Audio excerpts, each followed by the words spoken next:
मित्रांनो, आई कुठे काय करते या मालिकेच्या आजच्या भागामध्ये सुलेखाताई आता संजनाला चांगलंच कोर्टामध्ये सुनावतात आणि तिच्या विरुद्ध बाजू मांडत कोर्टामध्ये सांगतात की संजना मॅडम ऐका ना, अहो जेव्हा तुम्ही अनिरुद्ध देशमुखांबरोबर लग्न केलं ना, तेव्हा इकडे शेखर लगेच सुधारला. शेखरला तुमच्यासोबत कायमच राहायचं होतं. त्यांचा बिझनेस सेटल्ड होत होता, परंतु तुम्हाला ते मान्य नव्हतं.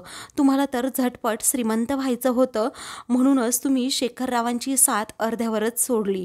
त्यांना एकटं पाडलत आणि अनिरुद्ध देशमुखांकडे आलात. कारण जे शेखरकडे नव्हतं ना, ते अनिरुद्ध देशमुखांकडे होतं. पद, पैसा, प्रसिद्धी आणि ते सगळं काही तुम्हाला देशमुख कुटुंबात मिळालं. आणि तुमच्या मुलाचं काय हो? तुमचा मुलगा तर तुम्हाला भेटायला सुद्धा येत नाही म्हणतात. मग आता संजनाला खूपच राग येतो. ती आता म्हणते, सुरेखाताई असं काही नाही आहे. माझा आणि माझ्या मुलाचं रिलेशन कसं आहे ना, हे तुम्ही जज नाही करू शकत, ते तुम्ही सांगू शकत नाही. कारण आता त्याचंही माझ्यावर खूप प्रेम आहे आणि माझंही त्याच्यावर. मग आता सुलेखाताई लगेच तो मुद्दा उचलून धरतात आणि म्हणतात, जर आई मुलाचं एकमेकांवर प्रेम असेल तर तो मुलगा तुमच्याकडे जाण्याचा हट्ट करतो का कधी शेखरकडे? त्यावेळी माझा मुलगा नेहमी मला भेटायला येतो असं संजना म्हणते. सुलेखाताई म्हणतात, ते पण खूप विनवण्या केल्यानंतर भेटायला येतो. असा तर तो कधीही भेटायला येत नाही हे मला माहीत आहे आणि शेखरनेच या सगळ्या गोष्टी सांगितल्या आहेत. कधी कधी तर त्याला सांगितलं ना आईला भेटायला जा, तर तो पूर्णपणे नकार देतो. मग शेखरलाच तुमची खूप दया येते आणि तो लगेच इकडे निखिलला पाठवतो असंही आहे. सुलेखाताईने असं सत्य सांगितल्यावर संजनाला अजूनच राग येतो. ती म्हणते, असं काही नाही आहे.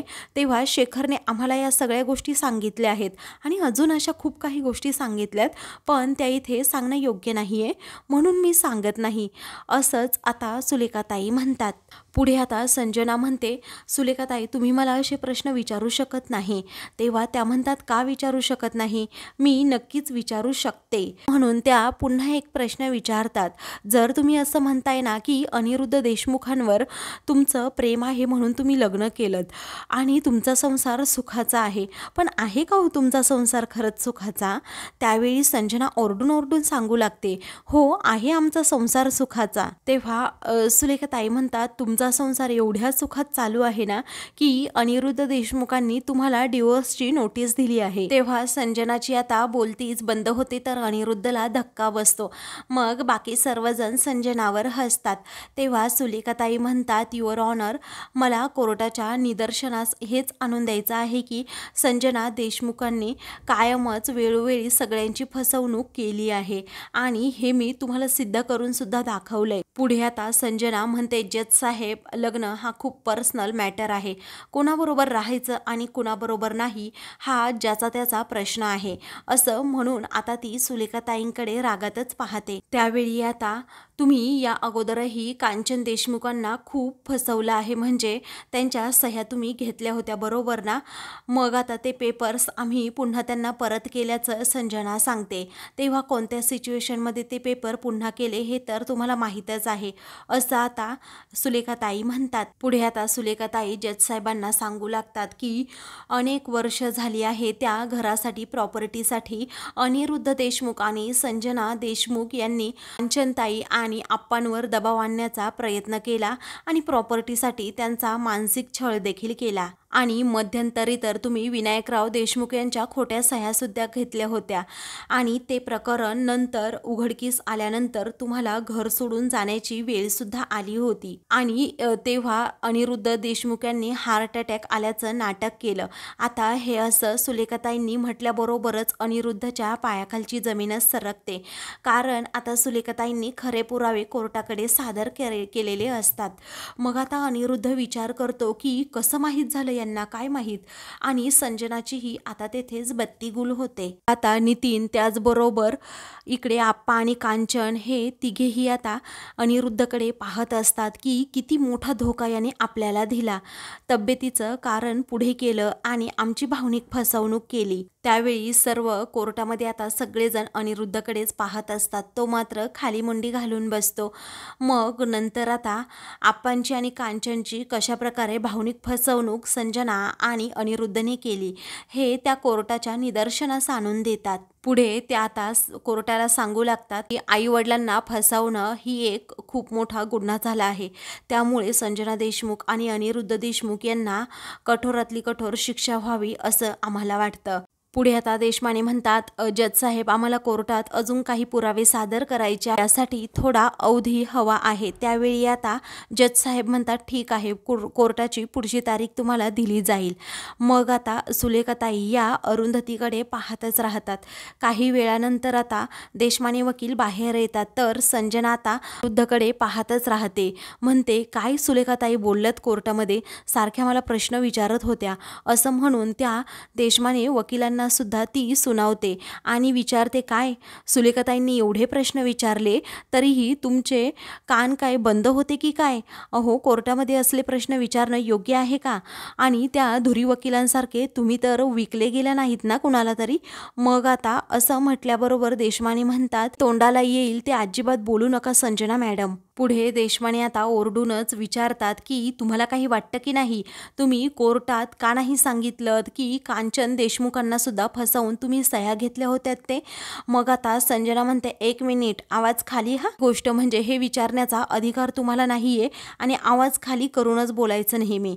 आणि दुसरी गोष्ट म्हणजे की या गोष्टीसाठी खूप अवधी होऊन गेला आहे ऑलरेडी. तेव्हा तो आता शांतपणे विचारतो, हे पहा मॅडम, तसं नाही आहे, आवाज चढवण्याचं कारण सुद्धा तसंच आहे, समजून घ्या जरा. अहो, तुम्ही कोर्टामध्ये किंवा मला सगळं काही सांगायला हवं, कारण तुम्ही ऐनवेळी अशा केलेल्या भानगडी मी निस्तरणार कशा? मग आता संजना आश्चर्याने विचारते, भानगडी काय म्हणता तुम्ही याला?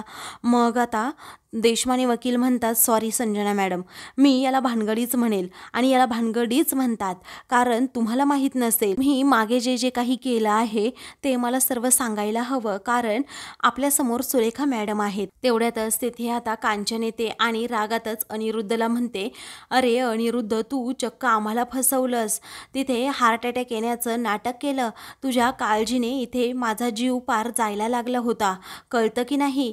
मी देव पाण्यात ठेवले होते, देवाकडे रात्रंदिवस जप करत होते की माझ्या अनिरुद्धला बरं कर, एक वेळी मला उचल, पण माझ्या अनिरुद्धला तू काहीही करू नकोस म्हणून, कारण तुला माहीत नसेल पण माझं तुझ्यावर खूप प्रेम होतं रे, पण असं नीचपणे वागून तू त्या प्रेमाचा अजिबात मान ठेवला नाहीस. अरे, एक वेळ मला फसवलं तर फसवलं, पण तू तुझ्या बापाला सुद्धा फसवलंस, तुला काही वाटतं की नाही? असं म्हणून त्या खूपच चिडतात. तेव्हा आता कांचनला चिडलेलं पाहून संजना म्हणते, आई, एक गोष्ट लक्षात ठेवा नेहमी, कारण अनिरुद्धने एवढंही काही केलेलं नाही आणि जे काही घडतंय ना ते आप्पांमुळे घडतंय आणि हे तुम्ही आप्पांना समजवायला हवं होतं, कारण तुम्हाला माहीत नसेल, तुमच्याच्याने एक गोष्ट सुद्धा एवढे म्हातारे झालेत तरी सुटत नाहीये, कितीक दिवस राहिले तो तुमचे, आणि मग तुम्ही काय बरोबर घेऊन जाणार आहात का तो बंगला वगैरे? अगोदर जर आमचं ऐकलं असतं तर कुठे बिघडलं असतं का? असं म्हणून संजना खूपच खालच्या पातळीला जाऊन बोलते. मग आता यशचा राग अनावर होतो. तो म्हणतो, संजना, तोंडावर, आजी आप्पांच्या बाबतीत जर काही बोललीस ना तर याद राख. मग आता अनिरुद्ध म्हणतो की कोणाबरोबर बोलतोस रे, याचं भान आहे की नाही यश तुला? तेव्हा यश म्हणतो, आहे मला भान, म्हणूनच मी बोलतोय. पुढे आता संजना म्हणते, त्या अरुंधतीच्या नादी लागून आता काय होतंय पुढे ते बघतच राहा. त्यावेळी आता संजनाला यश सुनावतो की आमचं नाही, आता तुमचे दिवस भरत आले आहेत, तुम्ही बघतच राहा काय काय होतं आणि काय काय नाही, आणि तुमची वाटच लागणार आहे. त्यावेळी आता अनिरुद्ध पुन्हा यशला म्हणतो, अरे तू कुणाबरोबर बोलतोस, तुला काही कळतं की नाही? मग आता यश म्हणतो, मी व्यवस्थितच बोलतोय, परंतु तुम्ही संजनाला सांगा ती काय बोलतीये, आणि तुम्ही कुणाच्या सांगण्यावरून निर्णय घेताय ना बाबा, ते सुद्धा पहा जरा, तुम्ही त्या निर्णयामध्ये आनंदी आहात की नाही, कारण स्वतःच्या आईवडिलांनाच तुम्ही फसवताय, समजलं? पुढे आता कांचन देखील खूपच भडकते आणि म्हणते, अनिरुद्ध, तुला ना प्रॉपर्टी पुढे काहीही दिसत नाही आहे. आत्ता तुला मी स्पष्टपणे सांगते, मी आहे तोपर्यंत ते घर अजिबात मिळवू देणार नाही आहे आणि तू खोटारडा आहेस.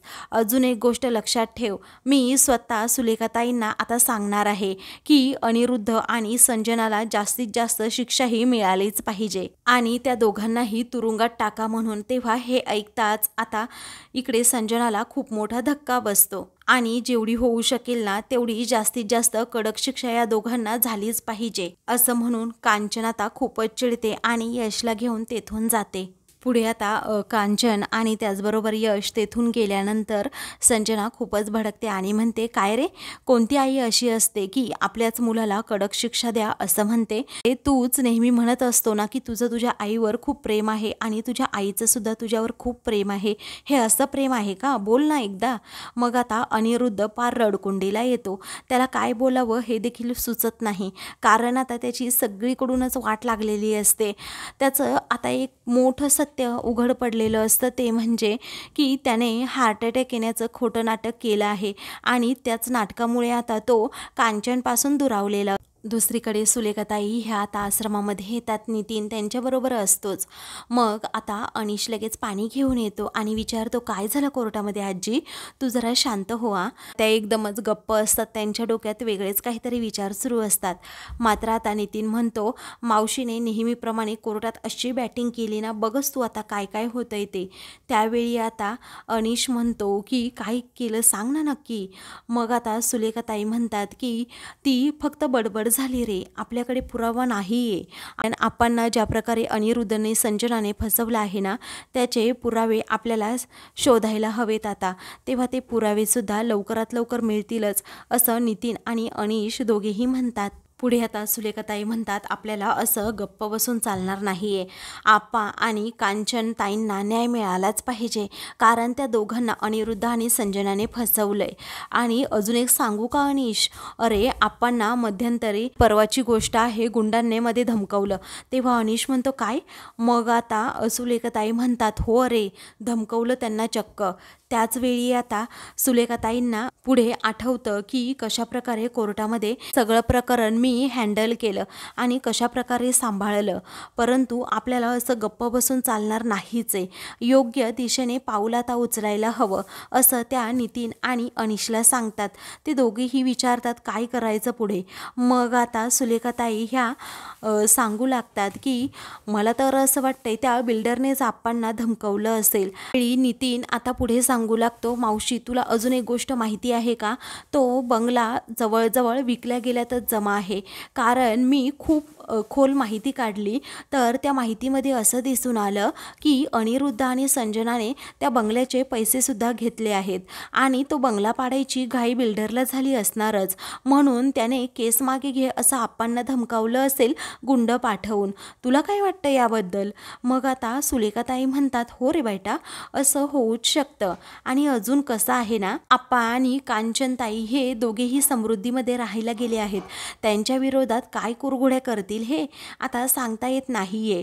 अरुंधतीनेच तसं केलंय. आता आप्पांबरोबर त्या दिवशी अरुंधती होती ज्या गुंडांनी धमकावलं तेव्हा, म्हणून ठीक आहे, त्यांना पोलीस प्रोटेक्शन देण्याची खूप गरज आहे असं मला वाटतं. असं आता त्या तिघांचंही डिस्कस सुरू असतं.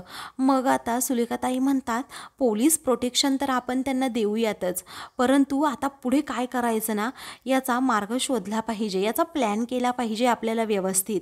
पुढे आता परमनंट सोल्युशन काय काढायचं याचा विचार सुलेखाताई करतात. मग आता त्यांना समजतं ईशा किंवा अभि या दोघांपैकी एकाने जरी अनिरुद्ध किंवा संजना विरोधात साक्ष दिली कोर्टामध्ये तर आपल्या बाजूने खूप केस स्ट्रॉंग होऊ शकते. आता अनिश म्हणतो, आजी मी एक काम करू का गं, मी ईशाबरोबर जरा बोलून बघतो. त्यावेळी आता ईशा तुझ्याबरोबर बोलायला तरी तयार होईल का असं आता नितीन म्हणतो. त्याचवेळी अनिश म्हणतो, त्याचे दुष्परिणाम किंवा पुढे काय काय घडेल हे जर तिला सांगितलं तर ती घाबरून असं करूच शकते. तेव्हा आता नितीन म्हणतो, बघ तू तुझ्या पद्धतीने मग ट्राय करून. तेव्हा ठीक आहे असं आता अनिश म्हणतो. तर सुलेखाताई म्हणतात, होईल ना तुझ्याच्याने काम? मग आता अनिश म्हणतो, प्रयत्न मी 100% करणारच आहे. दुसरीकडे आता कोर्टामधून सर्वजण घरी येतात. आप्पा आणि कांचन यश आलेले असतात. तेव्हा अभि आता पटकन पुढे जातो आणि आप्पांना पकडून आता तो पुढे घेऊन चाललेला असतो. तेव्हाच आप्पा मध्ये हात पकडतात आणि म्हणतात, एक मिनिट, अजिबात मला हात लावू नकोस अभि, तू समजलं? मग आता अभि एकदम बाजूला होतो. त्याला वाईट वाटतं.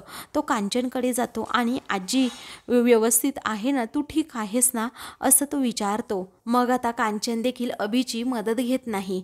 ती आता आरोहीची मदत घेऊन तेथे बसते.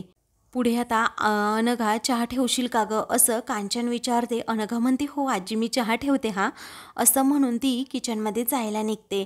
आरोही विचारते आजी आज काय झालं कोर्टात. कांचन वैतागूनच म्हणते अगं काय होणार, तेच झालं जे खोटं त्यांचं समोर आलं. तरीही हे जीव तोडून मला सांगत होते की ही लोकं कशी आहेत ती, परंतु मी ऐकलं नाही ना. माझं आपलं आंधळं प्रेम मुलांवर, मी त्यांच्यावर विश्वास ठेवला. अगं कुणी एवढं खोटं कसं बोलू शकतं ना, यावर तर माझा विश्वासच बसत नाही आहे असं म्हणून ती अभिकडे चक्क रागाने पाहत असते. तेव्हा ईशा म्हणते काय झालं आजी. त्यावेळी आता रागातच कांचन विचारते अभि तू तर डॉक्टर आहेस ना रे, आणि तू एवढं खोटं बोलला आमच्याबरोबर. तेव्हा अभि म्हणतो आजी ऐक ना, अगं तो माझा प्लॅन नव्हताच. तो प्लॅन होता ना तो संजना आणि बाबांचा होता. माझं यामध्ये काहीही कॉन्ट्रीब्युशन नाही आहे. मी त्यांना कोणत्याही प्लॅनमध्ये अजिबात मदत केलेली नाही आहे आणि मी काही खोटंसुद्धा बोललेलो नाही आहे. कांचन वैतागूनच म्हणते तू सुद्धा थापा मारू नकोस आता अभि.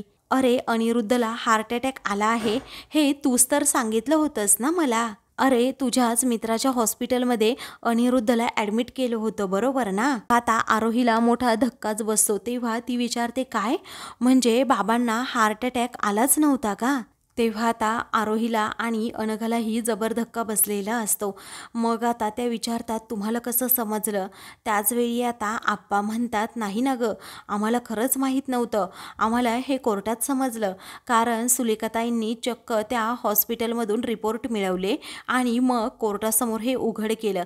आता ईशाची ही बत्ती गुल झालेली असते कारण आता तिला माहीत असतं की आपल्याला ही गोष्ट माहीत असून आपण कुणालाच सांगितली नाही. आता आपल्यावर पुढे काही यायला नको या विचाराने ती आता तोंड पाडून बसते. त्यानंतर आता अभि म्हणतो अहो आप्पा तुम्ही बाबांची बाजू जरा समजून घ्या कारण ते खूप टेन्शनमध्ये होते. त्यावेळी आता आप्पा म्हणतात अरे ते टेन्शनमध्ये होते म्हणून तू आम्हाला टेन्शन दिलंस का. आमचं इथे काय झालं होतं तुला कळतं की नाही काही. कांचनची काय अवस्था झाली होती तिच्या लेकराच्या काळजीने तुला कळतं की नाही. मग आता अभि हा तोंड पाडून उभा राहतो. मग आता कांचन रागातच म्हणते तुला काही समजतं की नाही अरे अभि, मी इथे चक्क सगळे देव पाण्यात ठेवले होते. अरे मी तर नवस केले होते माझा अनिरुद्ध लवकरात लवकर बरा व्हावा ना यासाठी. आणि त्या अरुंधतीला नको नको ते मी बोलले होते. बिचारीला किती मनाला लागलं असेल तरीही ती कोणताही राग मनामध्ये कधीही धरत नाही आणि तुम्ही मात्र आपलं असं खोटं बोलत राहता. मग अरुंधतीची मी बाजू घेते ते काय चुकीचं आहे का रे. अरे त्या बिचारीला मी नेहमीच दोष देत राहिले कारण मला वाटलं तिने अनिरुद्धला घराबाहेर काढलं आणि म्हणूनच त्याला हार्ट अटॅक आला आहे. तेव्हा आप्पा आता कांचनचे डोळे उघडतात आणि विचारतात की तुला आता समजलं का. अगं कोण खरं होतं आणि कोण खोटं होतं ते तुझ्या आता डोळे उघडले का. अरुंधती जे काही सांगते जे काही बोलते आणि जे काही करते त्यामागे काहीतरी कारणं असतात आणि ती कारणं आता उघडकीस पडायला लागली तर तू अरुंधतीची बाजू घ्यायला लागलीस. पण तुला आता समजत असेल की माझी अरुंधती ही बरोबर आहे असं म्हणून ते आता लगेच अभिकडे रागात पाहतात आणि घराबाहेर काढण्याच्या लायकीचेच हे सर्वजण आहेत असं म्हणत असतात. तेव्हा कांचन आता रागातच अभिला म्हणते एक गोष्ट लक्षात ठेव. अरे वेळेत सावध हो तू कारण तुझा बाप जरी असेल ना तो तरीही तू त्याचं म्हणणं ऐकतोस आणि तुम्ही चुकताय. वेळेत सावध जर नाही झालात ना तर तुम्हालाही तुमच्या चुकींची शिक्षा भोगावी लागणारच आहे असं म्हणून आता कांचन अगदी तळमळीने अभिचे डोळे उघडण्याचा सतत प्रयत्न करते. तर अनघा खूपच रागात अभिकडे पाहत असते कारण तिच्या नजरेतून आता तो सतत उतरत चाललेला असतो असं घाणेरडं कृत्य करून. त्यावेळी आप्पा आता स्पष्टपणेच म्हणतात अगं कांचन तू त्या अभिला काय सांगतेस. त्याला सांगून काही उपयोग आहे का. कारण तो तर अनिरुद्धच्या पावलावर पाऊल टाकून चालणारा मुलगा आहे. तेव्हा असं म्हटल्याबरोबरच आता अभिला ते खूप झोंबतं. पुढे आता यश म्हणतो आप्पा तुम्हाला सांगू का मी एक, जेव्हा बाबांना हार्ट अटॅक आला होता ना तेव्हा मला वाटत होतं की हे बाबा आहेत ना नाटक करतायत म्हणून. तेव्हा आप्पा म्हणतात हो अरे मी किती वेळा त्याच्याकडे रिपोर्ट मागितले तर तो आपल्याला रिपोर्टच दाखवत नव्हता आणि औषधं कुठली आहे कुठली औषधं घेतो हे सुद्धा तो सांगत नव्हता आपल्याला. मग पुढे आता यश म्हणतो संजनाचं तर आपल्याला आधीपासूनच माहीत आहे की ती कशी आहे ती. अरे अभि, पण तू खरंच कमाल केलीस. अरे वा, तू पण आजी आप्पांना चक्क फसवलंस. असं म्हणून आता यश हा अभिला खूप बोलतो. तर ईशा ही आता घाबरलेली असते. अरे आजींचं आपल्या बाबांवर किती प्रेम आहे हे तुला समजत असेल ना. अरे तू डॉक्टर आहेस म्हणून डोळे झाकून आम्ही तुमच्यावर विश्वास ठेवला आणि तुम्ही आमचा सतत विश्वासघातच करत आला आहात. तेव्हा अनघाच्या तळपायाची आग आता मस्तकात जाते आणि ती अभिकडे खूप रागात पाहत असते. तर आता मित्रांनो, पुढील भागामध्ये पोलीस घरी येतात आणि मिस्टर देशमुख फसवणुकीच्या गुन्ह्याखाली आम्ही तुम्हाला अटक करत आहोत असं सांगतात. अनिरुद्ध म्हणतो, 1 मिनिट, मी जर गुन्हेगार असेल ना तर माझा मुलगासुद्धा या गुन्ह्यामध्ये सहभागी असणार आहे. तेव्हा आता अनिरुद्ध अभिचा हात पकडतो. तेव्हा मी कुठून आलो मध्ये असं म्हणून आता अभि तेथून पळ काढतो, आप्पांच्या पाठीमागे जाऊन लपतो. मग आता पोलीस सांगतात की अनिरुद्ध देशमुखांना तुम्ही खोटी ट्रीटमेंट देत होतात, त्याचबरोबर घरच्यांबरोबर खोटं बोलला आहात, त्यामुळे तुम्हाला ही अटक ही होणारच आहे. तेव्हा अनघाला पोलिसांचा हा निर्णय आवडतो आणि ती खंबीरपणे आता आप्पा आणि कांचनच्या पाठीशी उभी राहते. अशाच मालिकेंचे पुढील भाग पाहण्यासाठी चॅनलला सबस्क्राईब करा.